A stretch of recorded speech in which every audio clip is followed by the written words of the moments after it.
Bonjour, je suis Paul Menant, cofondateur de Design Club, un collectif international 100% design et research.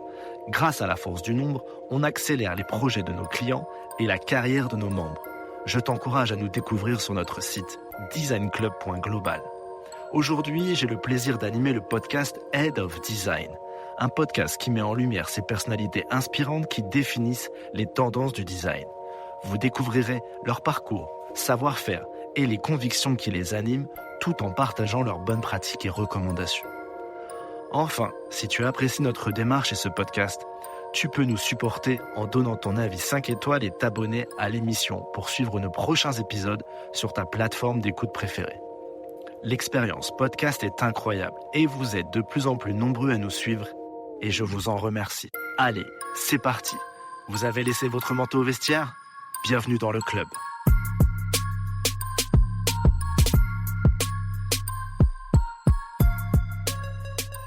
Aujourd'hui, je suis très heureux de recevoir Nicolas Breuil, Marketing et Business Development Director Global chez Coto. Nicolas, bonjour. Hello Paul, comment ça va? Eh bien, écoute, ça va. Ravi de te recevoir et ravi que tu aies accepté cette invitation. Coto, c'est une marque, et tu nous en parleras très très bien, mais qui a fait beaucoup de très belles choses, une agence qui est extrêmement importante dans le monde du branding, du design dans le monde. Et donc, je suis ravi que tu prennes le temps de nous expliquer ce que tu fais, qui tu es, et puis surtout la vision Coto, je dirais, les convictions que vous avez autour du branding, du product design, du product marketing. Et puis enfin, on parlera aussi de l'IA, qui est bien sûr le grand sujet du moment. Vous, comment vous allez adopter cette technologie et quelles sont les recommandations que vous avez autour de ça. Est-ce que ça te va? Est-ce que le programme te plaît? Nickel, on est parti pour 1 heure de conversation, je pense, passionnante. Et on a plein de choses à échanger, donc c'est super. Let's go. Super, merci beaucoup. Écoute, la première question que j'aime poser à mes invités, c'est toi, à quel moment tu découvres le design dans ta vie? Ça, c'est la question à 1 million. Donc on va C'est ça. commencer. Donc si je fais un petit peu, tu vois, le voyage dans le temps, je pense que j'ai été en terminale avec un très bon pote à moi, un pote d'enfance. On aimait beaucoup aller voir des expositions d'art. Son père était un peu collectionneur d'art. Donc moi, je suis plutôt entré, on va dire, sur le grand sujet, on va dire, de l'esthétique, plus par l'art moderne, avec, tu vois, Miro, Vassili Kandinsky, ce genre d'artistes. Et après, finalement, tu vois, je me suis assez intéressé, puisque pour moi, tout est lié, tout est un peu écosystémique. Donc, l'art, le beau. Après, ça va être les intérieurs, euh, l'architecture d'intérieur. Et finalement, quand j'ai commencé à travailler dans le marketing, à défaut de devenir peut-être designer et architecte, je me suis dit, on va essayer de trouver du beau dans le marketing. Et donc, c'est toute la partie, on va dire, brain qui m'a énormément séduit et que Ouais. dès le début, en fait, j'ai une affinité personnelle. C'est un terrain de jeu sur lequel je m'amusais, un terrain de jeu sur lequel j'ai trouvé un petit peu ma différence et tu penses un peu à tes avantages compétitifs et là où tu es, entre guillemets, le meilleur et travailler et progresser, ça fait moins mal que sur d'autres côtés, on va dire. Et donc, c'est quelque chose que j'ai poursuivi dans les différentes startups dans lesquelles j'ai rejoint, enfin, lesquelles que j'ai rejoint en tant que directeur marketing avec très vite, tu vois, dans ma première société, en tant que marketing lead et après VP marketing qui s'appelle Stuart, qui a été fondée en 2015. Mon premier recrutement, et ça paraît très antithétique pour une société qui fait de l'enterprise B2B. Donc je remets les choses un peu en contexte. Stuart, de la livraison, la problématique, tu vois, de la livraison express dans les centres urbains. Aujourd'hui, on connaît bien le sujet avec Uber et Deliveroo. À l'époque, ça existait pas du tout. C'était un concept neuf et Deliveroo n'existait pas en France. Il y avait Toc Toc Toc, je sais pas si tu te souviens. Et Ouais, bien sûr. et donc c'était un concept neuf qu'il fallait vendre. Et pour moi, pour vendre un concept et créer un peu un usage et vendre un produit innovant, il faut du packaging. Il faut certes un très bon produit, mais il faut aussi du packaging.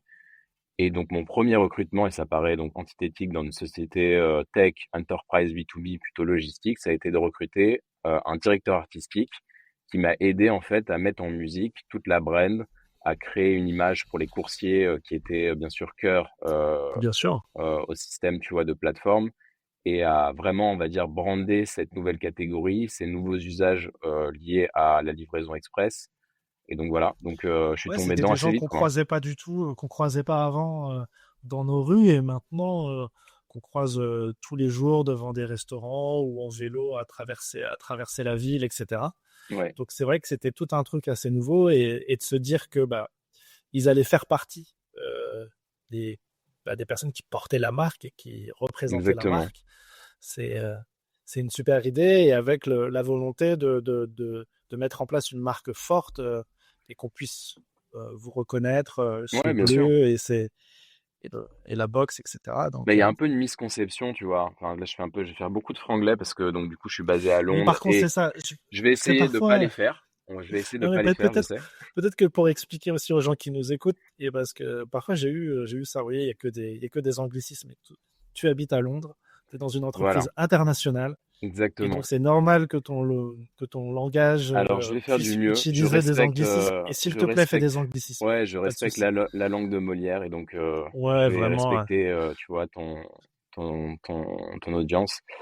Mais oui, oui, donc je suis basé à Londres, mais en fait, c'est assez contre-intuitif souvent pour beaucoup de personnes et je le vois toujours, c'est un peu évolué, mais de faire de la brand dans du B2B enterprise. Et la raison, en fait, elle est simple, c'est il faut être capable de créer euh, finalement, tu vois, des marques fortes pour séduire des clients avec des cycles de vente très longs, expliquer des produits, expliquer une vision du monde et la valeur que tu peux finalement apporter. Ça prend effectivement pas mal de travail en fait sur définir la vision de ta société, définir le positionnement produit, avoir de l'aspérité au-delà du fonctionnel sur ton product marketing. Donc voilà, Mhm. c'est vraiment un travail stratégique et je pense qu'on va en parler. Parce que moi, l'un Ouais, de tout mes à fers de fait, parce que lance, c'est voilà l'importance stratégique de la marque et ça veut pas dire qu'après on peut se passer effectivement d'un produit qui marche bien et d'une problématique, tu vois, de growth avec un engin de croissance important, mais c'est juste mettre un peu tous les œufs dans son panier pour finalement être le plus fort possible, quoi. ouais, et si je comprends ton parcours jusqu'à Koto, ton travail à toi, c'était de te pos- d'arriver, de créer des marques fortes pour donner envie aux gens de vous découvrir, de travailler, d'utiliser vos services. Euh, juste après, euh, juste après Stuart, tu vas aussi chez Shares. Ça, c'est aussi un gros. On sent que c'est deux grosses entreprises qui t'ont forgé Ouais, bien sûr. pour ensuite aller chez Koto. Est-ce que tu peux rapidement nous expliquer Shares et puis tu es arrivé aussi à un moment où il y a eu une grosse levée de fonds, ou enfin, en tout cas vous avez travaillé pour. Est-ce que tu peux nous raconter un peu ce Bien moment-là sûr, quand on a préparé l'échange, j'ai senti que c'était aussi un moment assez pivot pour toi et dans la rencontre de Koto aussi. bien sûr. Donc Stuart, j'ai rejoint en 2015, je suis resté 6 ans. On a été acquis par La Poste via sa filiale Géopost.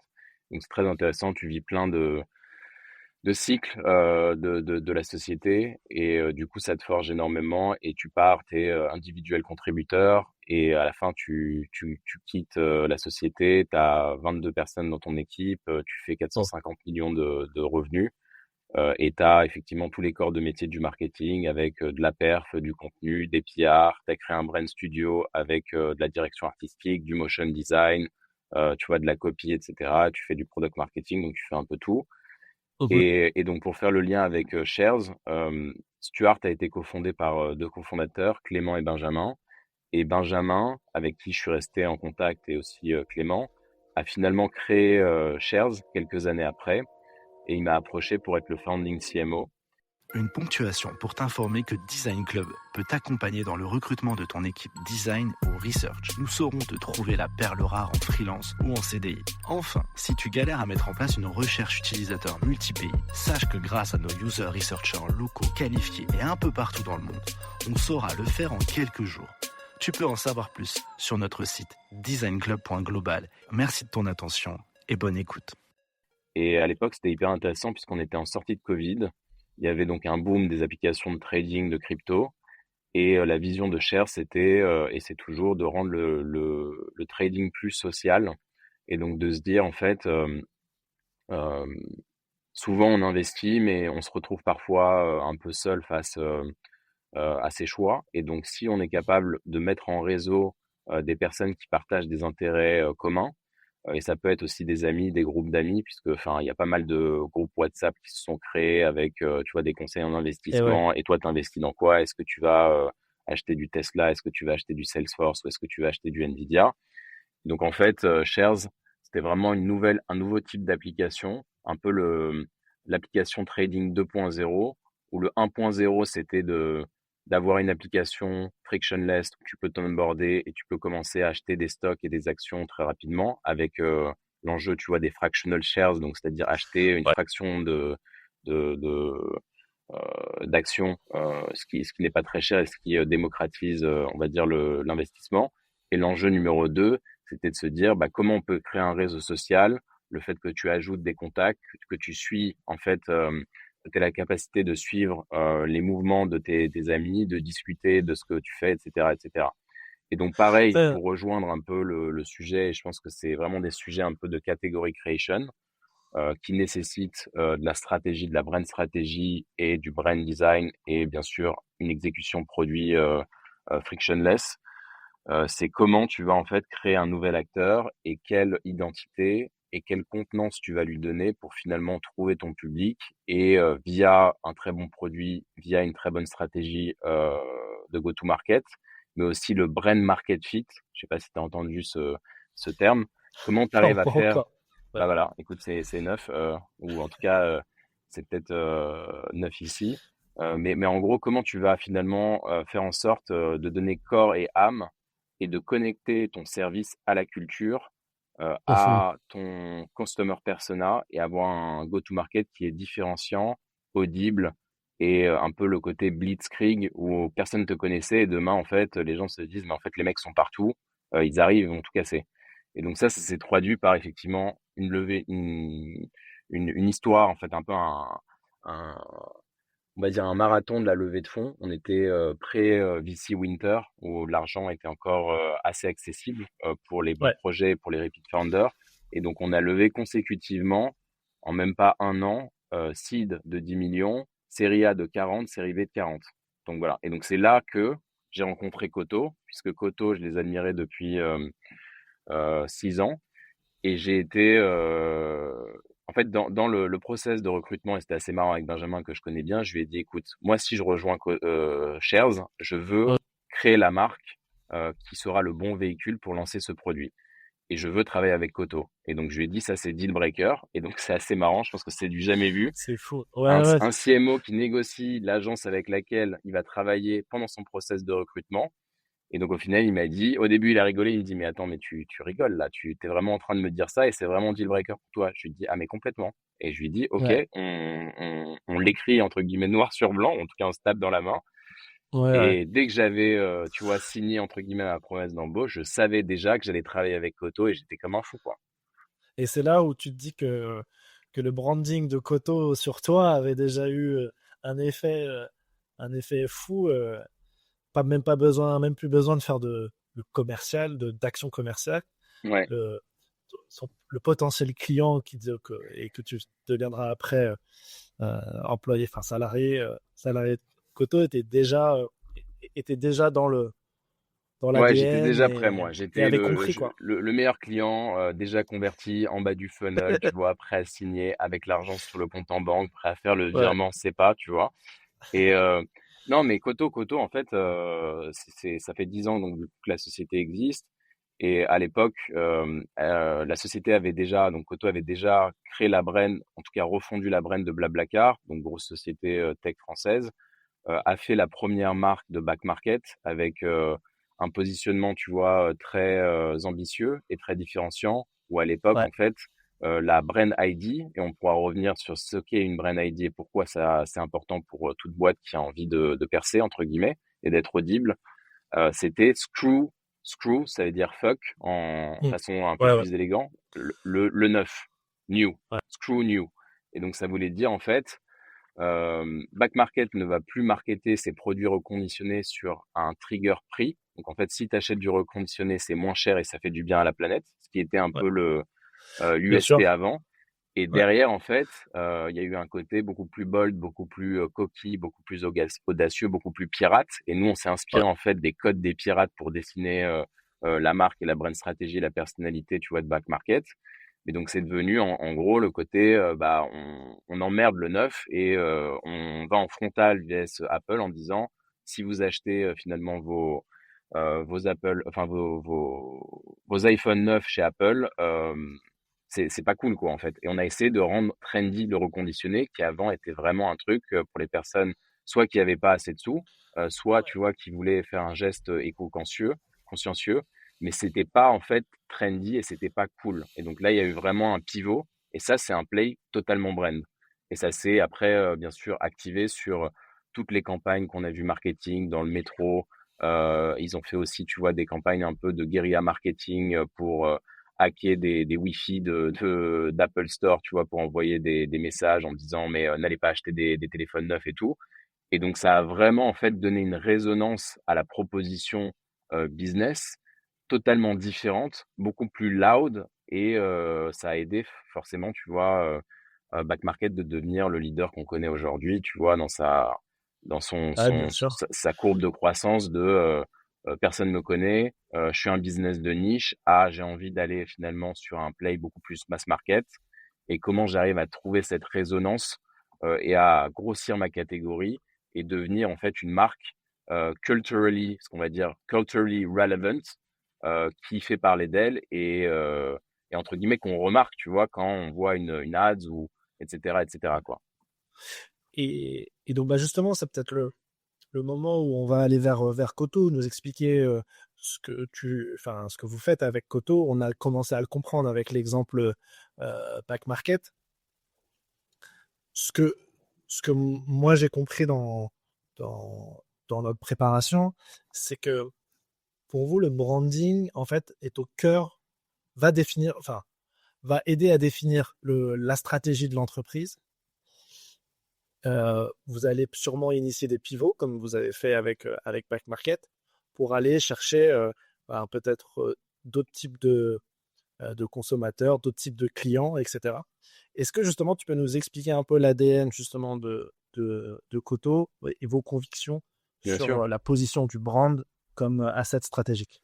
bien sûr. Donc Koto, c'est une société, une agence de création. On fait du branding stratégique, du digital, c'est-à-dire des websites, mais aussi des interfaces produits, donc UI, UX, produits, app, web app, et aussi toute la partie plus campaign, advertising, product marketing, etc. Une société qui a 10 ans, créée au UK à Londres Oh, par trois cofondateurs. Deux des cofondateurs elles sont des ex de Design Studio qui à l'époque avaient fait le nouveau Deliveroo, le logo de la Première Ligue, etc.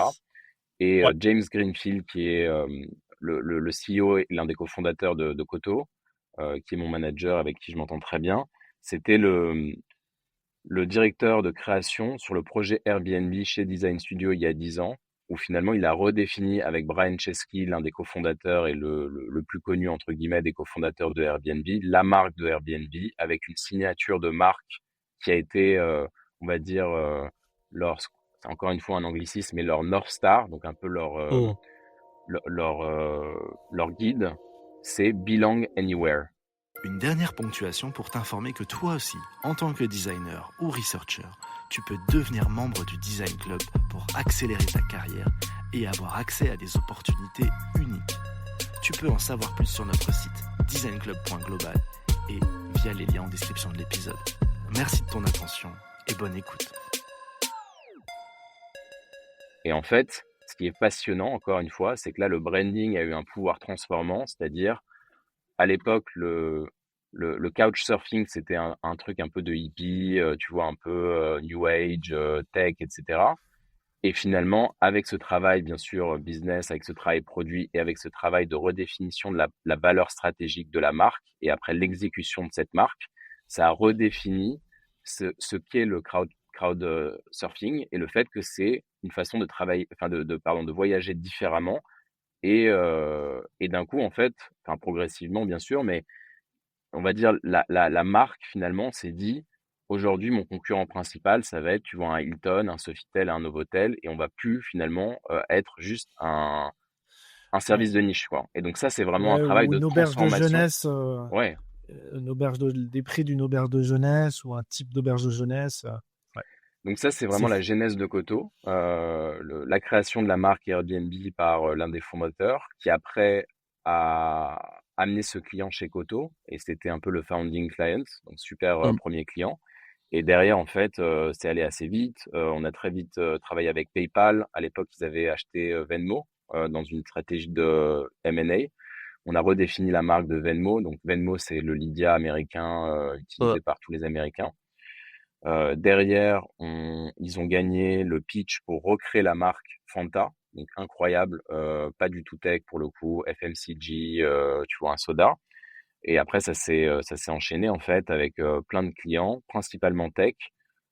Et là récemment, donc du coup, on a fait la brand de WhatsApp, on a fait du Discord, on a travaillé pour Netflix, on a fait le global rebranding de Amazon avec 55 business units et on a travaillé sur tout le Ouais. design system, donc assez incroyable. Lyft, donc le Uber américain qui vient d'acheter FreeNow, ex-chauffeur privé. Euh, on a travaillé aussi avec TripAdvisor, redéfini toute l'expérience de marque de TripAdvisor, Glassdoor. Donc voilà, des très gros projets tech. Donc notre sweet spot, c'est plus, tu vois, série A, série B, et après onwards, donc pré-IPO, post-IPO. Et ce qui est hyper intéressant, c'est que nous, nos problématiques souvent de brand sont vraiment en fait apposées à des problématiques de business. Ça va être une société qui, par exemple, est leader en France, mais qui a envie de s'internationaliser en Europe ou aux États-Unis. Comment tu dois repenser en fait le business et la proposition de valeur pour finalement préparer cette expansion et faire en sorte que la valeur produit soit distribuée de la meilleure façon dans un nouveau contexte. Ça peut être Là, une on, société, tu vois, je veux qui... dire, là, on peut penser à Deezer, Ouais, qui a fait ce move-là, et on le voit là aller vers les États-Unis, où on a sorti vraiment toute une nouvelle étape. En bien fait, sûr. Ouais, vous carrément, accompagnez carrément. ces nouvelles étapes. Bah, Deezer, il y a eu un gros reboot, ça a fait pas mal parler. Plus tu Ouais. vas loin, entre guillemets, dans des rebrandings, plus c'est forcément controversé, et plus il y a de commentaires, il y a des gens qui adorent, il y a des gens qui détestent. Et donc, c'est assez intéressant aussi de regarder un petit peu les commentaires une fois que tu réalises le travail effectué. Mais voilà, en fait, juste pour revenir un peu à l'importance D'accord. stratégique de la marque, c'est donc tu as ces logiques d'expansion, tu as ces logiques de quand tu lances une société, par exemple, tu as un produit A, mais après, quand tu commences à te développer, tu vas développer une suite de produits. Donc c'est A, B, C, D. Si on prend l'exemple par exemple de Google, tu vois, une suite de produits, ça va être bah, Google Doc, Google Sheet, Google Slide, etc. Et bien sûr, quand tu te développes, tu pars toujours sur un use case assez targeté où tu vas résoudre un problème très ciblé pour aider ton go-to-market. Mais après, tu vas commencer à te développer et soit tu vas aller, tu vois, up-market pour aller chercher des plus gros contrats. Donc, au début, tu travailles avec des sociétés enfin, plutôt SMB et après, tu vas aller chercher de l'enterprise où finalement, tu peux élargir ta proposition de valeur en disant, bah, je faisais très bien le produit A, mais là, j'ai envie de lancer le produit B, C, D. Et donc là, pareil, ça redéfinit finalement l'histoire et un peu le purpose de ta société. Et derrière, ça redéfinit ton positionnement produit, comment tu parles de tes produits, comment tu parles de la suite de produits que tu proposes à ton audience, les problèmes que tu vas résoudre de ton audience. Et ça, bien sûr, a un impact sur ta stratégie marketing, mais aussi la façon dont tu l'exprimes fondamentalement, qui est plus lié au positionnement produit, à la brand stratégie, à bien sûr ton audience et comment tu interagis avec elle. Donc c'est vraiment des sujets cœur. Moi, je me bats vraiment, tu vois, sur le branding, c'est juste du design et beaucoup de Ouais. personnes, tu vois, on a eu ce type de commentaires aussi, tu vois, par exemple, quand on a release ce rebranding global de Amazon, il y a plein de personnes qui regardent juste le logo et qui se disent, mais en fait, le logo, c'est le même. Vous avez Oui, été payé combien pour faire ça? Et donc ça, c'est... c'est un logo animé. Bon, ok, vous Voilà, l'avez animé, bien merci sûr. beaucoup. Mais Mais en fait, c'est bien comprendre le travail stratégique qui est en amont, c'est penser en fait finalement là où le business est, quels sont les irritants et les frictions de ce business pour vendre sa proposition de valeur, qu'elle soit unique ou multiple, Et derrière, comment tu arrives à créer du lien si tu es dans une logique, tu vois, de marque ombrelle comme Amazon. Amazon, aujourd'hui, il y a plus de 90 business units. Ils font de la pharmacie, ils font du streaming, ils font du podcast, ils font, tu vois, de la grosse, enfin, Du de la cloud, distribution ouais. alimentaire, du cloud. Et Ouais. donc, en fait, ce qui est hyper intéressant, c'est que là, bien sûr, c'est une société qui a grandi très vite. Et au bout d'un moment, tu as une question de consistency et de liant sur les différentes unités de cette société. Et comment tu arrives, en fait, à avoir, on va dire, du liant, mais aussi de la particularité au niveau de ces différentes business units qui n'ont pas les mêmes produits, qui n'ont pas les mêmes audiences, qui n'ont pas les mêmes stratégies marketing. Donc voilà, donc ça nécessite vraiment des réflexions en profondeur qui allient ce travail stratégique, donc qui vraiment croise la stratégie business, la stratégie de positionnement produit, la roadmap produit, l'audience cible et les relais de croissance.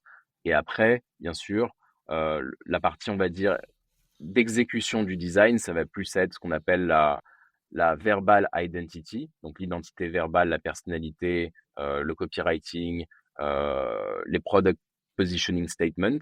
Mais après, tu vas être aussi sur la partie visuelle, tu vois, qui est un peu la surface émergée de l'iceberg. Donc, ça va être tout le design system avec le logo, les typos, les couleurs, les illustrations, les icônes, tu vois, les interfaces, etc., etc. Il y a une méconnaissance, voilà, du branding et de son pouvoir stratégique et de son pouvoir transformateur. Et donc ça, c'est des choses qui prennent beaucoup de temps à expliquer. Et parfois, il y a des gens qui Ouais. veulent pas comprendre, quoi. Donc ça, c'est, tu vois.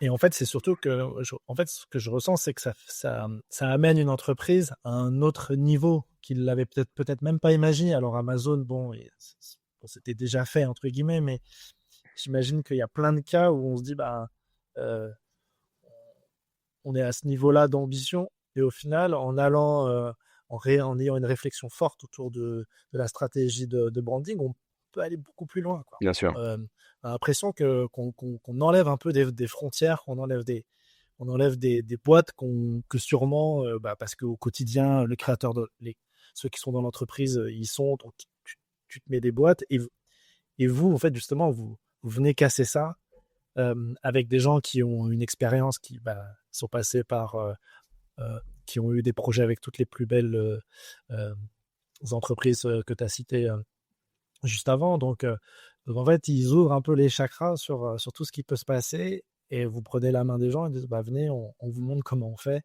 Et c'est là où tu me parlais du rôle de brand stratégique, qui Ouais. était, bon, moi, c'est un métier, moi, je suis plus design, product design, etc.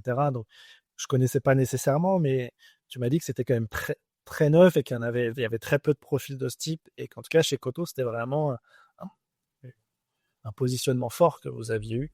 Ouais. Et c'est ça qui apportait, en amont de projet, qui apportait vraiment Ouais. Nous, on les énormément de appelle valeur, donc quoi. des stratégies directeurs. Et Ok. effectivement, si je fais un peu rapidement, mais un peu le process typique d'une création de marque ou d'un rebranding chez Koto, les les deux premiers sprints sont drivés, sont guidés par cette équipe de brand stratégistes qui, du coup, est présente dans chacun de nos studios, donc à Londres, à Berlin, à New York, à Los Angeles et à Sydney. Donc concrètement, si on prend un peu les étapes, tu arrives, tu es une société par exemple série B, leader sur ton marché, tu fais de l'insurtech, on va dire, en France. Tu as envie d'ouvrir le Royaume-Uni et l'Allemagne. Et donc là, en fait, si par exemple tu fais appel, donc là je suis le CEO, le CMO de cette société, si je fais appel, je vais faire un appel d'offres, donc du coup pour redéfinir un petit peu ma marque. Et encore une fois, j'ai une problématique d'expansion. Donc là où je suis leader connu, respecté, euh, que la confiance entre guillemets est établie et que j'ai une base de clients en France, c'est pas du tout le cas, tu vois, au Royaume-Uni et en Allemagne. Et donc là, je vais partir de zéro. Les gens ne me connaissent pas, les médias ne me connaissent pas, j'ai pas de clients, la typologie des clients est différente, les concurrents sur place sont différents, etc., etc. Tout ce contexte, si tu commences à créer une marque et redéfinir la proposition stratégique de la marque, si tu n'as pas ce contexte, mais tu passes complètement à côté de l'exercice. Ou en tout cas, tu vas faire un exercice qui est totalement cosmétique, où tu vas te dire, bah en fait, le logo, il est pas beau, ou il n'est pas assez moderne. Et du coup, tu vas directement t'attacher à la surface émergée de l'iceberg, entre guillemets, de la marque, qui est vraiment le côté visuel et immédiat de la marque. Mais le travail en profondeur qui doit être fait, et nous, on commence par donc un sprint d'immersion. Et l'immersion, ça consiste à quoi? C'est discuter avec les parties prenantes clés de la société, donc le CEO, le Chief Product Officer, peut-être le CTO. Si tu as un CMO, bien sûr, on va discuter avec lui. Si tu as une personne en charge de l'expansion, on va discuter avec eux. On va discuter en gros de là où ils en sont, là où ils veulent aller, quel est leur roadmap produit, quels sont leurs big bets produits, leurs gros paris, euh, et comment ils voient en fait le futur de leur société, quels sont un petit peu les irritants actuels. Donc c'est vraiment faire un peu ce qu'on appelle un pulse check. Donc on prend le pouls en fait de l'actuel et du futur espéré. Mhm. Et ça, on va finalement, tu vois, le paralléliser avec d'autres sources d'informations. On va extraire tous ces datas, ces entretiens qualitatifs, mais derrière, on va faire de la recherche, donc sur le marché, les micro-trends, les macro-trends, donc les tendances de marché micro, macro. Qu'est-ce qui se passe tu vois, autour de, par exemple, du métier de l'assurance? Est-ce que les tendances sont les mêmes en France? Est-ce que les tendances sont différentes en Allemagne? Quel est le cadre, tu vois, législatif, juridique, etc. Quelles sont les opportunités? Est-ce qu'il y a des restrictions sur la façon dont tu vas marketer des services? Par exemple, c'est le cas, tu vois, dans l'univers de la santé. Donc, il y a des choses que tu peux dire et ne pas dire. Et c'est pas Mhm. exactement la même chose, tu vois, dans les différents pays. Donc, ça a un impact sur, bien sûr, ta marque et la façon dont tu communiques. On va bien sûr étudier, tu vois, s'ils ont une base de clients, s'ils ont des études, tu vois, Net Promoter Score, s'ils ont des retours clients, des retours produits, etc. On va se nourrir de tous ces faisceaux d'indices. Et derrière, on va commencer à produire une recommandation stratégique en disant, voilà ce qu'on a entendu, voilà les challenges qu'on voit, voilà les opportunités qu'on voit, voilà le playground, entre guillemets, le terrain de jeu dans lequel vous Ouais, opérez, bien sûr. domestique, mais aussi, tu vois, en Allemagne, en Italie, et même après se dire, bah, en fait, si votre temps 1, tu vois, c'est l'Allemagne, l'Italie, mais après que vous allez aux US, bah, en fait, ayez conscience, tu vois, que les changements que vous opérez maintenant ne peuvent pas se faire, tu vois, en silo par rapport en fait à votre destinée future. On va commencer par ce travail, on va rendre une note d'intention, on discute bien sûr on va dire nos observations et voir si finalement tu vois Ça fit. ça fit ça correspond un petit peu à la façon dont tu vois ils pensent actuellement la société et le travail à accomplir. Et derrière, on va se nourrir de cette immersion pour créer la stratégie de marque et le positionnement de la société. Il y a différentes façons de le faire, il y a différents playbooks et frameworks, donc des méthodologies. Ouais. Tu vois, tu as des vision statements, mission statements, tu vas définir le positionnement produit, euh, les raisons de croire à tu vois, ce qu'on appelle les reasons to believe, tu vois, mais des produits, Ouais. les différents, ce qu'on appelle des tenets, c'est-à-dire les principes cardinaux, tu vois, de la société et du produit. Donc, tu vas définir en fait finalement tout ce cadre pour créer un univers cohérent, ambitieux et intentionnel pour définir pourquoi on existe, qu'est-ce qu'on apporte au monde, qui sont nos clients, quel est le gros problème qu'on essaye de résoudre. Et tu peux faire ça en fait à différents niveaux, tu vois. Tu as le niveau très méta, très vision, très thoughtful, tu vois, un peu à l'américaine. Et après, tu descends en fait dans la chaîne de valeur et tu réfléchis en fait aux points tactiques que tu vas résoudre avec, tu vois, tes différents produits et finalement l'enjeu de ta société. Donc tout ce travail se définit. Donc ça, c'est vraiment la quadrature stratégique. Et donc, il y a vraiment une articulation, si on revient un petit peu à tout ce que je disais, entre Ouais. la stratégie business, comment elle est exécutée aujourd'hui, comment elle va être exécutée au futur. Si on est dans un contexte tech, bien sûr, la product roadmap va nourrir la stratégie business et se Bien reposer sûr. dessus. Et donc, la stratégie de brand et la façon dont tu frames, entre guillemets, c'est-à-dire que tu cadres ton focus, la façon dont tu parles de ton produit, la façon dont tu t'exprimes et à qui tu parles et comment tu leur parles, c'est finalement, tu vois, la courroie de transmission de ta valeur produit qui se joue là. Et donc, c'est hyper important, tu vois. Il y a plein de personnes qui se disent, ouais, mais c'est des trucs nébuleux, on nous en fume, c'est que des slides, etc. Je Ouais. pense qu'il faut prendre un petit peu de recul et se dire, en fait, il n'y a pas de bon capitaine sans stratégie, quoi, en fait. Quand tu pars, à l'époque, Christophe Colomb, il partait avec une carte, quoi. Enfin, tu vois ce que je veux dire? Bien sûr. Ouais, et puis ce qu'il faut se dire, c'est que on crée tout ça pour que tout le monde adhère et que tout le monde aille dans le même sens. Parce Bien que sûr. on le verra après quand on parlera d'IA, etc. Ça peut aller, enfin, si tout le monde y met son grain de sel, ça peut aller dans tous les sens. Et on parlait de cohérence, de consistency, Ouais. que voilà, de Paris Mm, à mm. Londres, à New York, etc. On puisse retrouver des choses sur lesquelles on est habitué. Et, et justement, il y a un point, moi, qui m'intéresse aussi, c'est que il y a des agences qui font de la brand, il y a des agences, et vous allez un peu plus loin que tout ça. Vous allez, certes, vous faites la brand, la stratégie, etc., ce que tu nous expliquais, mais après, aussi dans toute la partie delivery, vous y êtes aussi, et vous êtes un peu le- les fondateurs de quelque chose que je dirais où vous avez relié la brand, le product design, le product marketing maintenant. Ouais. Euh, en tout cas, de la réflexion jusqu'à la mise en production, vous y êtes de Ouais, bien bout en sûr, on bout, essaye. avec une vision de craft et de qualité de ce que vous livrez bah, bah, qui doit être au maximum. Ouais. Est-ce que justement tu veux me parler de tout ça parce qu'au-delà de la stratégie, il faut exécuter. Et on sait très bien que parfois, exécuter, faut être avec les bonnes personnes. Ouais. Moi, j'ai toujours tendance à dire qu'une grande idée sans l'exécution ne sert à rien. Et donc, tout le monde peut avoir des idées. C'est très simple de discuter. Et même, tu vois, dans les relations interpersonnelles, moi, je suis plus à dire, j'écoute, mais je jugerai les gens sur leurs actes. Et donc, j'espère en tout cas que Koto aussi est capable, tu vois, de Mhm.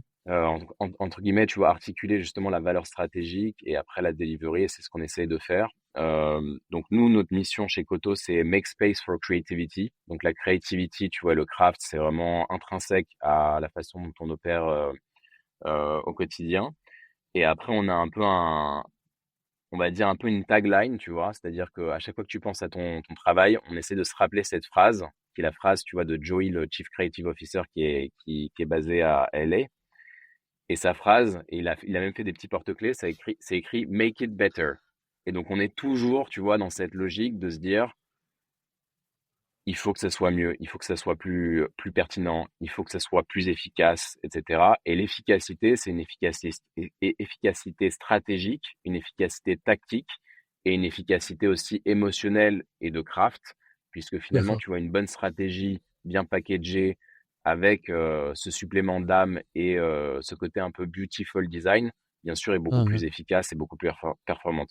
Donc, c'est vraiment faire ce rapprochement, tu vois, de ces différentes unités qui parfois sont compliquées, tu vois, effectivement, à concilier pour arriver à un produit fini efficace et utile au final. Et j'allais dire, c'est là où l'intérêt de travailler avec Koto, c'est que, bon, parfois, on pourrait y avoir des sociétés qui choisissent une société pour faire la brand stratégie, une autre pour exécuter, une autre pour mettre, peut-être pour développer, etc. Vous, Ouais, vous êtes vraiment sur ouais, bah, l'entièreté du modèle. encore une fois, nous, on est parti, tu vois, de la tech. Donc, en fait, si tu fais du branding pour la tech, bien sûr, tu évolues dans un monde avec des touch points, des points de contact digitaux. Et donc, les interfaces qui sont ton site internet, c'est un peu ton magasin, ton storefront. Ouais, Et ouais, ton produit, que ce soit une web app ou une mobile app, c'est l'endroit où ton client va passer le plus de temps, quoi. Entre guillemets, l'Apple Store, en fonction de ton play B2C app ou web app, ton website, c'est fait pour attirer les nouveaux clients et après l'expérience client, finalement, elle se délivre sur le produit et sur l'interface produit. Donc, de là, en fait, tu peux te dire que si finalement ta valeur cardinale est un branding bien fait, c'est un branding stratégique, mais après déployé de façon rigoureuse et ce qu'on appelle consistent, c'est-à-dire délivré de la même façon sur les différents touchpoints, tu peux pas te permettre finalement de faire une marque qui va vivre. À l'époque, c'était des PDF. Aujourd'hui, c'est des Figma Files. Tu peux ouais. pas te permettre en fait de faire une marque qui vit en silo et qui derrière n'est pas propagée sur les différents points de contact clés de la marque, c'est-à-dire le site internet et bien sûr les interfaces. Et donc nous, très vite en fait, on a investi aussi, tu vois, dans des profils, tu vois, du UI UX designer, tu vois, qui vont travailler aussi bien sur des websites, des applications, même, tu vois, des surfaces de point of sale. fait tous les écrans. Et donc, bien sûr, dans la brain aussi, tu vas injecter, tu vois, du motion design et derrière, ça se retrouve dans l'interactive design, tu vois, sur des surfaces digitales, etc. Et donc, c'est se dire bah, comment en fait tu peux pousser le craft et l'implémentation de la brain pour que l'expérience de marque que tu as sur ton site, sur les réseaux sociaux, tu vois, de l'out of home et l'expérience que tu vas avoir dans le produit est similaire. Et en fait, nous aussi, et j'ai pas mal réfléchi sur ce sujet. C'est un sujet, tu vois, dont je t'ai parlé. Mhm. C'est aujourd'hui, en fait, on arrive un peu à une commodi commoditisation, tu vois, du produit. C'est-à-dire que, heu, si tu regardes, en fait, une web app, enfin, les web apps, en gros, si tu regardes les onboarding flows, ils se ressemblent un peu tous. Après, bien sûr, en fonction, tu vois, du type d'industrie, si tu es dans la fintech et que tu as du KYC et cetera, c'est un peu Ouais, différent. après t'es... Donc voilà, donc il y a des spécificités en fonction des business models, du fait que ça soit une mobile app ou une web app etc. Mais en fait, tu as quand même beaucoup, nous, ce qu'on appelle des tropes. Et tropes, ça veut dire des lieux communs où finalement tu vas retrouver en fait les mêmes cards, les mêmes flows, etc. Donc ça, il y a une vertu puisque finalement, un peu comme les e-commerce, tu vois, tous les e-commerce se ressemblent un petit peu. Tu vas avoir le petit bouton, tu vois, de ton panier en haut à droite. Et en fait, s'il n'était pas là, tu serais un peu perdu et tu te dirais, mais en fait, Bien je sûr. dois cliquer où? Donc, on est Mhm. arrivé à un moment où finalement, on cherche effectivement à être efficace. Et donc, l'efficacité, c'est finalement reproduire des patterns qui ont été intégrés, que ça soit dans Bien l'e-com, sûr. dans les mobile apps, dans les web apps, pour finalement ne pas dérouter, tu vois, ton customer. Mais derrière, en fait, le risque aussi, c'est l'uniformisation de toutes ces expériences. Et notamment, tu vois, pour des sociétés, en fait, qui se lancent, si tu arrives sur un marché déjà assez compétitif, où tu penses apporter une valeur différente, mais que ton marketing et ton website, finalement, tu vois, il y a pas d'aspérité, il y a pas de différenciation et que derrière aussi, l'expérience produit que tu, offres, finalement n'est pas différenciante et qu'en fait, entre guillemets, «rien ne ressort du lot», c'est très, très difficile, d'attirer le regard, de faire en sorte que les gens arrêtent de scroller, qu'ils cliquent sur Bien tes sûr. ads, qu'ils, bookent une démo, qu'ils commencent à utiliser, qu'ils passent du temps en fait, qu'ils investissent du temps personnel à comprendre comment le produit fonctionne, essayer de comprendre la valeur du produit. Et donc, en fait, tout ça pour dire que il faut pas tout casser. En fait, on est dans un univers où le flat design a été commoditisé. C'est très efficace. Il faut garder effectivement à l'esprit la fonctionnalité dans des flows product. Et je pense que les enjeux en termes de brand et les enjeux en termes de product sont un peu différents. Néanmoins, tu as des voix aujourd'hui dans l'industrie qui parlent aussi, tu vois, de rajouter de la friction et rajouter du delight à des moments clés des flows Ouais. de l'utilisateur client. Et donc hier, c'était assez marrant parce que je te disais, donc j'étais dans un événement, on organise des dîners à travers le monde, là c'était à Londres, et j'étais en train de parler avec la VP Design de Zillow. Et Zillow, c'est un Bon. peu le SoloG américain, donc une énorme marketplace, tu vois, où tu peux acheter et louer des appartements. Et Ouais. c'est une ancienne de Airbnb. Et elle me disait, en fait, on discutait de cette dimension, en fait, de comment injecter des brand moments et du delight dans le produit pour créer une expérience beaucoup plus engageante et qui parfois, en fait, aide à la conversion sur des parties, en fait, clés du produit qui, si elles sont restées, en fait, à un niveau très fonctionnel, finalement, n'intéressent pas tant l'utilisateur et il va avoir tendance, tu vois, à skipper cette step ou pas la remplir, etc. Et donc, elle disait, un gros enjeu, tu vois, sur Airbnb, quand les gens listent leurs appartements, c'est de bien décrire toutes les propriétés de leur logement. Donc, est-ce que tu as une machine à laver? Est-ce que tu as une douche? Est-ce que tu as un bain? Est-ce que tu as par exemple une fenêtre dans ta salle de bain? Parce que ça peut être sympa aussi d'ouvrir la fenêtre quand tu prends ton bain et de sentir l'air frais, j'en sais rien. Ouais. Est-ce que tu as une cheminée, etc. Et elle disait en fait, à l'époque, ils avaient juste tu vois, un champ assez simple où tu pouvais cocher les différents items, donc que je t'ai cités, mais les gens ne le faisaient pas. En fait, tu vois, il y avait Ouais. beaucoup en fait de drop-off sur ce moment clé pour finalement avoir des listings qui sont très précis et qui sont après attractifs pour des potentiels clients. Et derrière, comme tu l'as vu, tu sais, ils ont introduit des icônes Oui, un j'ai vu, ouais. peu Bien sûr. isomorphiques, enfin isomorphiques, tu vois, un peu plus old style Apple, avec un peu Ouais. plus de relief. Et derrière, en fait, ils se sont dit, on va gamifier cette partie, on va créer plein de petites icônes animées avec la petite cheminée, tu vois, la machine à laver, ou quand tu passes au hover, tu vois, elle tourne un peu, il y a de la mousse, etc. Et donc Ouais, derrière, en fait, ça a aidé, tu vois, à un taux d'adoption de cette feature clé dans un parcours, puisque les gens s'y sont pris au jeu. En fait, ils commençaient à cliquer sur les différents trucs, ils se disent à chaque fois que je clique, bah, il y a une petite animation, et donc en fait, ça t'entraîne à remplir bien, tu vois, cette liste de courses et à bien référencer ton, ton bien. Donc voilà, ouais, donc bien derrière, sûr. en fait, tu vois, infuser à des moments clés ce Ouais, qu'on appelle du delight, mais pas du delight gratuit et des brand moments dans le produit, que ça soit à l'onboarding, sur des flows de référal et sur des moments assez clés de l'expérience, ça ouais, permet d'augmenter la conversion, tu vois, de façon assez importante. ouais, c'est hyper intéressant. C'est vrai que ça, c'est un peu euh, souvent, je trouve que bah, c'est un peu le truc qui est mis de côté parce qu'on se dit, bon, bah, voilà, les gens l'utilisent, etc. C'est un outil que tout le monde connaît. Le, on connaît le tunnel, etc. Maintenant, comment le rendre justement delight et créer de l'émotion et avoir envie de continuer et d'aller encore plus loin. Ouais, C'est vrai que souvent les détails, les détails font toute la différence. Et là, et là, on le voit bien et ouais, ouais, c'est hyper intéressant. Après, je trouve que c'est comment réussir à être sur ce fil ouais, entre le too much bien sûr. et le faire avec goût. Mm, Et c'est là aussi où bah, voilà, c'est l'expérience, la qualité des gens qui vont intervenir, peut-être des tests utilisateurs, etc., mm, qui vont définir tout ça. ouais. Euh, Bah, en fait, l'enjeu d'une problématique produit, c'est le nombre de sessions par semaine ou par jour et la durée des sessions et le nombre d'écrans que la personne va effectuer à chaque session et bien sûr toutes les logiques de monétisation, tu vois, de purchase, de repeat client et tout. Donc c'est bien sûr créer des flows hyper fonctionnels et hyper engageants, mais après se dire au bon moment, au bon endroit, comment on injecte de la brain pour justement garder, tu vois, l'utilisateur engagé, loyal, et potentiellement aussi, tu vois, transformer ton utilisateur un peu usuel en ambassadeur où il va pouvoir parler, tu vois, d'une expérience qu'il a vécue dans ton produit parce que ça a apporté un petit peu de delight.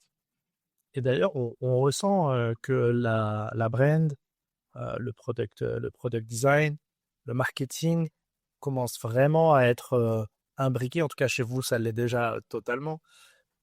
Mais je trouve dans les organisations, moi, je vois de plus en plus de head of design qui deviennent head of design and brand. Ouais, Euh, on sent que les profils de product marketing manager rentrent de plus en plus dans les, voilà, sont beaucoup plus présents. Euh, ouais, j'ai- moi, ce que je ressens, c'est que vous, depuis toujours, vous avez cette conviction-là et c'est ça qui commence peut-être à infuser. Je dis pas que c'est nécessairement que Koto, mais en tout cas, on sent que c'est quelque chose qui a infusé, en tout cas, cette vision. bien sûr. Ouais, je pense que c'est quelque chose qui est essentiel et c'est bien, tu vois, c'est positif de voir aussi que ça se passe, enfin, ces changements sont en train de s'appliquer Ouais, dans des moi, je suis sociétés, d'accord. tu vois, françaises.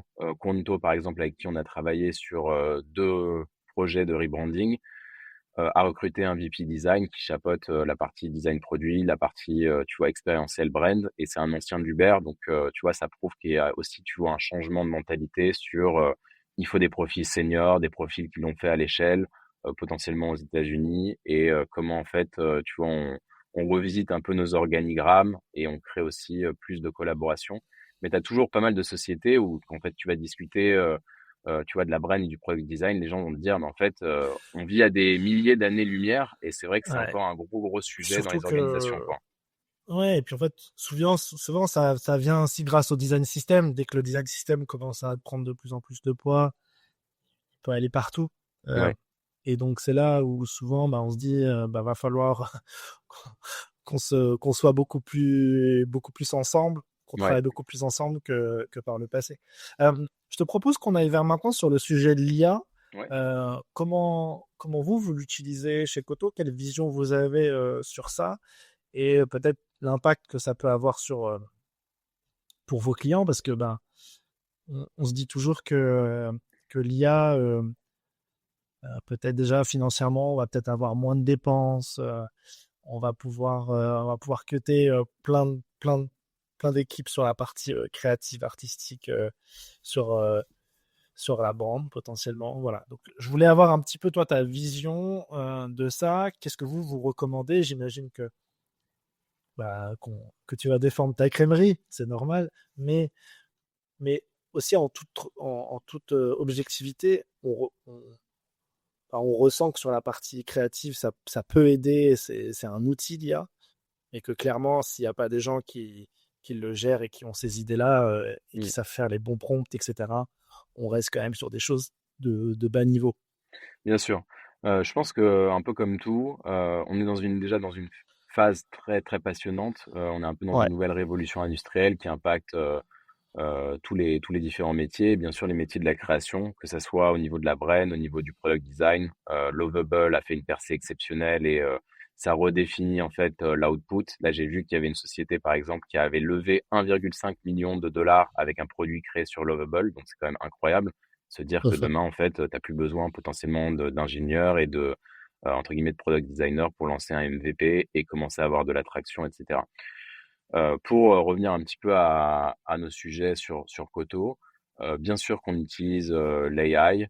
On a eu des formations en interne. Il y a beaucoup aussi de personnes, tu vois, et c'est notamment les plus jeunes, tu vois, qui sont plus in tune, entre guillemets, avec les nouvelles technologies. Et donc, du coup, qui vont sur des clients, des problématiques clients, tu vois, expérimenter des nouveaux outils, etc. Donc, tu as beaucoup, beaucoup d'outils.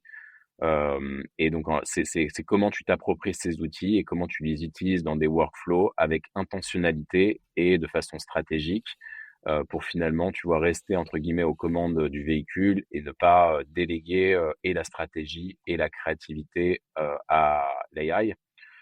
Ce qui est hyper intéressant, c'est que, ce qu'il faut se dire, c'est que bien sûr, l'AI, ça te permet de produire plus, mais en fait, l'AI va te permettre de produire des choses qui sont assez génériques, puisque en fait, c'est comme si tu avais en fait un serveur dans le cloud avec tout ce qui avait déjà été créé, et donc l'AI va te faire un peu une synthèse, tu vois, en fonction des directions que tu lui donnes, et recouper des flux d'informations et te donner un output. Donc, entre guillemets, tu as sauf si effectivement tu fais beaucoup d'itérations et tu as des process, tu vois, de création qui sont mix en fait, mixant le craft humain, la direction créative et artistique humaine, des retouches humaines et l'AI. Là, ça fonctionne très bien. Mais encore une ouais, fois, il faut avoir, tu vois, la seniorité et comprendre comment utiliser l'outil plutôt que d'être drivé par l'outil. Euh, si tu ne sais pas l'utiliser et qu'entre guillemets tu délègues tout à l'AI, tu vas avoir quelque chose un peu race to the bottom, c'est-à-dire un truc très moyen.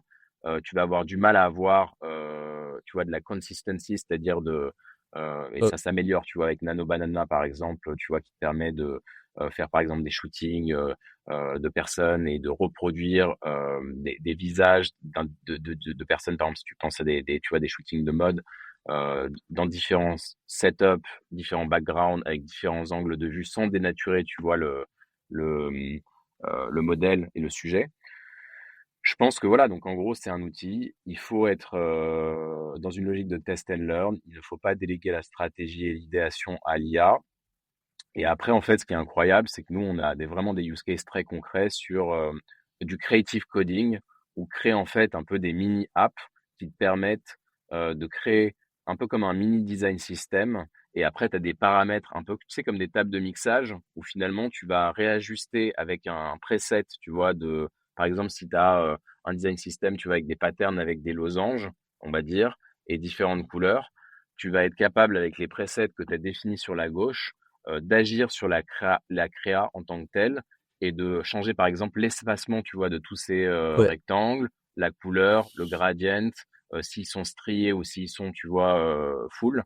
Et donc nous, en fait, on crée plein de petits tools, notamment, tu vois, avec Claude AI, qui te permettent en fait d'avoir une maîtrise technique et une versatilité dans les design systems que tu crées sur des patterns, sur des shapes, sur même tu vois des personnages. Pour créer des mascottes aussi, c'est assez intéressant, tu vois, l'AI, puisque bien sûr, ça t'ouvre tout un univers où tu peux créer, tu vois, de la 3D sans pour autant être un expert, tu vois, des logiciels 3D, etc. Le seul truc, c'est que l'AI, en fait, tu n'as pas de copyright sur ce que tu crées.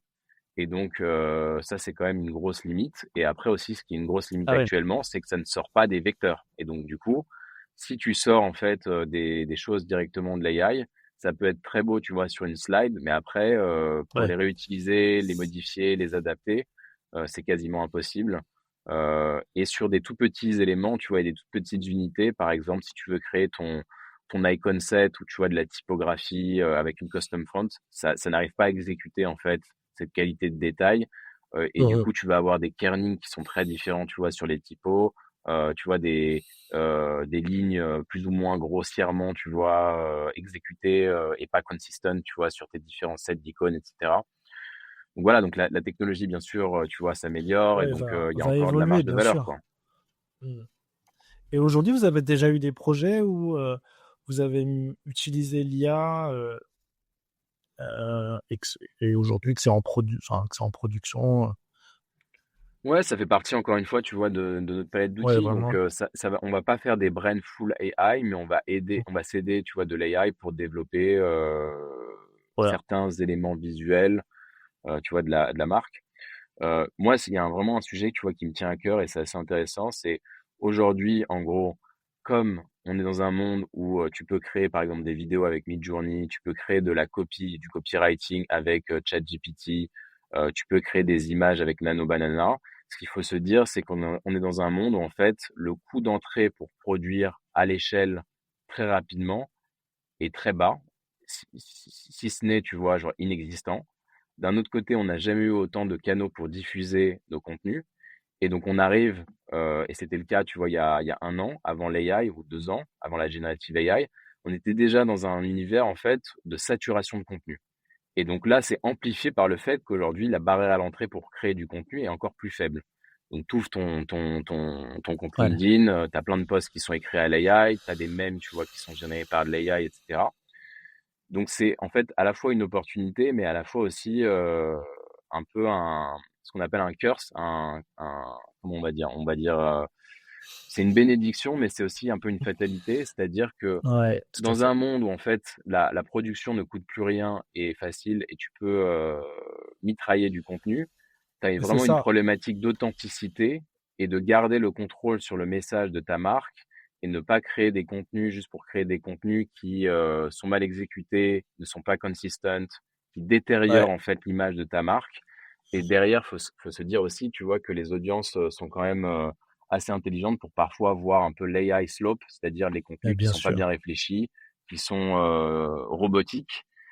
Donc voilà, donc c'est à la fois une opportunité, à la fois un Ouais, challenge. mais en fait, c'est vraiment un écueil dans lequel beaucoup d'entreprises et de gens peuvent aller pour, comme tu disais, mitrailler du contenu, mais au final, tu perds. En fait, je pense que tu mets énormément de temps à créer une marque. Par contre, je pense qu'en quelques minutes, tu peux perdre ta crédibilité aussi.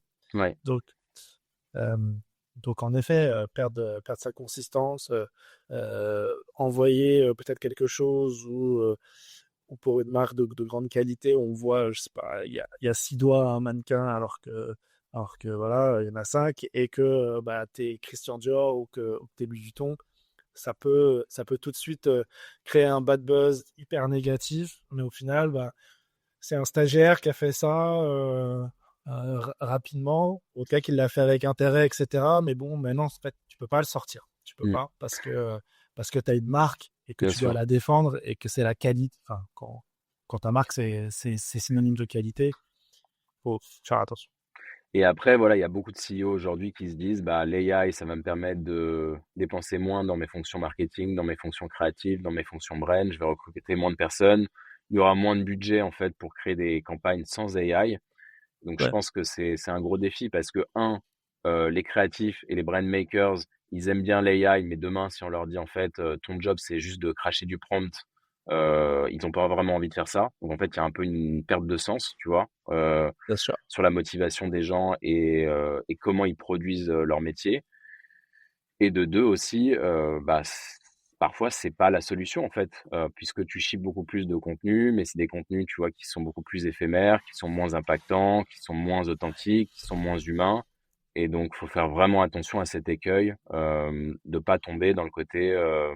C'est un peu comme Icar, tu vois, tu as ce mythe, c'est Icare a eu des ailes, il a voulu voler très proche du soleil, donc le soleil étant l'AI, mais s'il vole trop proche, et c'est ce qui lui est arrivé, il s'est brûlé les ailes, quoi. Donc en fait, c'est Ouais, un peu à double tranchant. ouais, c'est une très belle métaphore, Nicolas, Voilà, c'est ce côté poète. On revient sur mes pour, amours ter- pour terminer ce littéraires. podcast. On arrive Voilà. sur la fin, c'est Ouais. un vrai plaisir. Fallait Euh, finir un peu je- sur une note poétique, non? mais c'est ultra vrai parce que moi, je vois maintenant, là, tu vois YouTube, tes shorts, tes réels, tu vois des pubs AI, en fait, tu les vomis, ces trucs-là. En vrai, Ouais, tu le vois bien, il faut faire du tai chi à 50 ans, là, ce truc-là. Moi, j'en peux plus de mmh, ça. Et tu vois bien que c'est quelqu'un mmh, que c'est de l'AI qui te parle, mais en fait, ouais, t'y crois. Je pense que t'y crois pas. Donc, je pense qu'il va y avoir une bulle autour de ça pour que les gens comprennent, les gens acceptent. ouais, Puis surtout, il y a beaucoup de gens qui veulent faire énormément d'argent très rapidement sans bien sûr. travailler. Ça n'existe pas, ou en tout cas, s'il y en a qui ont réussi, bah, que grand bien leur fasse, mais en tout cas, euh, Ouais, en tout cas, c'est pas la, clairement. c'est pas la vision, c'est pas la vision Ouais, qui et porte juste nous pour chez Design finir, tu Club, et vois, j'imagine. juste pour finir, tu vois, beaucoup des acteurs tech sont dans une économie de l'attention. Et donc, le but, c'est de capter l'attention des gens. Mais dans un monde où il y a de plus en plus de contenu poubelle, comme tu disais, bah, les gens font moins attention à ce qu'ils voient et aussi ont beaucoup plus de scepticisme et sont beaucoup plus difficiles à convaincre. Donc, cette paupérisation du contenu à l'aune de l'AI va aussi jouer des tours, même aux gens en fait qui font les choses bien, puisqu'en fait les gens en ont marre. Les gens sont Ouais. sursaturés, ils ont plus envie de voir du contenu, ils croient plus à ce qu'ils voient, etc. Et donc c'est un vrai challenge, je pense, pour toutes les marques, quoi. Super. Bon, en tout cas, merci beaucoup hein, d'avoir pris le temps d'expliquer ce que vous faites, la vision Koto, la vision que vous avez aussi sur l'IA. Félicitations pour tout ce que tu fais et la, et la vision que tu défends, quoi. Parce que nous, c'est aussi la même. On en espère suivre les traces de Koto à notre petit niveau, à notre humble niveau. Euh, Écoute, pour terminer, j'ai 3 questions que j'aime bien poser à la fin à mes invités. Est-ce que toi, tu as un, un site web, un contenu, une source d'information que tu suis pour faire un peu de veille sur ce qui se passe euh, dans ton, dans ton business Bien sûr. ou ailleurs? Ouais, je vais faire Mm. un peu d'auto-promo. On s'est lancé sur Substack quand je suis arrivé chez Koto, donc il y a quasiment 2 ans. Substack aujourd'hui, c'est un peu le retour du contenu long, retour, tu vois, des réflexions en profondeur, de prendre le temps de lire un article de 10-12 minutes et ça remplace un peu Medium. Et donc, notre Substack s'appelle Off-Brand. Et derrière, l'ambition de ce Substack, c'est d'expliquer de façon et stratégique et tactique comment construire et faire grossir sa marque avec intentionnalité et en gardant le contrôle. Donc voilà, Trop bien. on a écrit, là, je suis en train de finaliser un contenu, tu vois, sur les wearables, avec cette révolution, tu vois, et les différentes marques, Whoop, vs Aura, vs, l'Apple Watch qui est le leader incontesté, etc. Donc, on s'amuse bien, on essaie Ouais, de partager un petit peu de ce qu'on voit et de la façon dont on pense, et aussi, tu vois, d'équiper les gens avec des outils, des frameworks pour que eux puissent, sans potentiellement, tu vois, acheter du Koto, puisque Koto a un certain prix, il faut être bien sûr. dans une société qui est un peu de la trésorerie, voilà, de pouvoir lire des choses, apprendre des choses et derrière, tu vois, l'appliquer à son propre business pour faire un petit bout de chemin, quoi. Trop bien. Bah, écoute, ça m'intéresse beaucoup parce que on découvre ça avec la création d'entreprises, comme je te disais, à notre niveau. Et c'est ultra important pour nous de créer une marque forte. Et donc, je vais aller voir ça. Merci. Merci pour le partage. Et, euh, et enfin, peut-être les 2 questions les plus complexes du podcast, parce qu'il faut faire des choix et c'est pas simple. Est-ce que tu as un film que tu nous recommandes et un album de musique? Alors, un film, qu'est-ce que je vais qu'est-ce que je vais tu m'avais dit d'y penser au début et donc du coup, j'étais un peu, tu vois, Ouais. j'étais tellement engagé dans la discussion. Non, mais un film Souvent, ça devient comme ça, hein. ouais, Le premier, bien sûr, bien même sûr. si t'en es peut-être pas cher, hein. Tu sais, il y a des gens qui ont sorti des films. Non, Ouais. moi récemment, un film qui m'a beaucoup touché, que j'ai beaucoup aimé, c'est un film qui s'appelle Iron Claw. Et c'est un film Ok. qui est inspiré de faits réels. C'est une famille aux États-Unis avec trois enfants qui sont catcheurs. Il y a Zac Efron dedans. Ouais. Et Ah oui. c'est un peu une tragédie familiale où chacun essaie de percer dans le milieu du catch. J'avais beaucoup aimé aussi le film The Wrestler avec Mickey Rourke qui était aussi sur le catch. Donc je sais pas, je dois avoir un truc avec le catch. Ouais, d'ailleurs, qui est méconnaissable. Comment Ah, Zac Efron, l'acteur tu... ouais, il a fait Ouais. beaucoup de muscu. Il est impressionnant, quoi.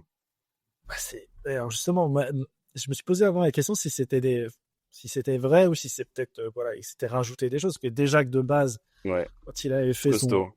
un classique, Alerte à Malibu, Hmm, il était déjà devenu ouais. pas très costaud. C'est Mais là, il l'AI, est hein. devenu. Ça, c'est Midjourney, Nano Banana, Ouais, etc. tu penses, Je ouais. sais pas. Non, non, je rigole. Je pense qu'ils ont des personal Ah trainers ouais. et qui sont capables de faire des Ah, miracles en parce que très là, peu de temps. c'est. Ouais. Ok. Et est-ce que tu as un album de musique? Un album de musique, alors pareil, mauvais élève, j'y ai pas pensé pendant les discussions trop, mais moi, en gros, genre, je suis très, très dans le marketing, dans la tech, mais aussi je suis très intéressé par les relations internationales. Et récemment, et ça n'a rien à voir avec la discussion qu'on a, il y a eu des élections présidentielles au Togo.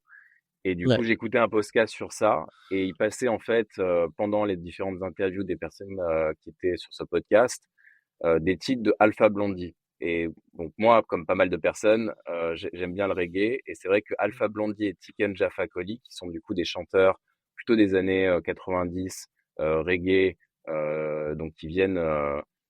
pardon, j'ai dit peut-être j'ai dit le Togo, mais c'est la Côte d'Ivoire. Peut-être je me suis trompé. Ouais. Et donc Ok. voilà, donc j'aime Et beaucoup, oui, tu oui, vois, la ces Côte d'Ivoire, artistes. bien sûr. Voilà, Ouais, ouais, tout à fait. voilà, voilà. Trop bien. Et bah écoute, Alpha Blondy, Tiken Jah Fakoly, ouais, bien sûr. Je trouve que dans nos métiers, voilà, business, branding, vendre, marketing, etc. Ça fait toujours du bien parfois d'écouter ce type d'artiste pour se remettre un petit peu dans la réalité de ce qu'on vit et qu'on est que des humains et que faut aussi vivre avec bah voilà, la Ouais. nature, Non, c'est le sûr. Bah, monde qu'on a autour le de nous. reggae, Ouais. c'est Je des trouve chansons ça, parfois qui sont un peu simples, entre guillemets, des messages d'espoir. Et donc, enfin, si tu ouais, repenses un peu à Bob Marley, il y a pas mal de chansons qu'on connaît tous, tu vois, qui portent un message d'espoir et d'optimisme. Et je pense que c'est important et c'est ouais, aussi une des valeurs cardinales de Koto. Donc, tout revient à Koto, tu vois, optimisme, l'optimisme.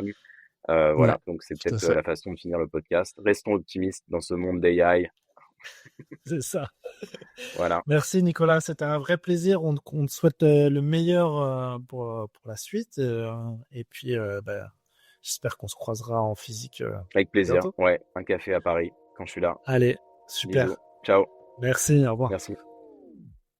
Merci d'avoir écouté le podcast Head of Design. L'expérience à vos côtés est incroyable et je vous en remercie chaleureusement. Si tu veux aller plus loin, je te laisse m'ajouter sur LinkedIn. Je serai ravi de pouvoir débriefer avec toi des épisodes. Allez, le club ferme ses portes. J'espère que vous avez apprécié le moment et on se revoit très très vite.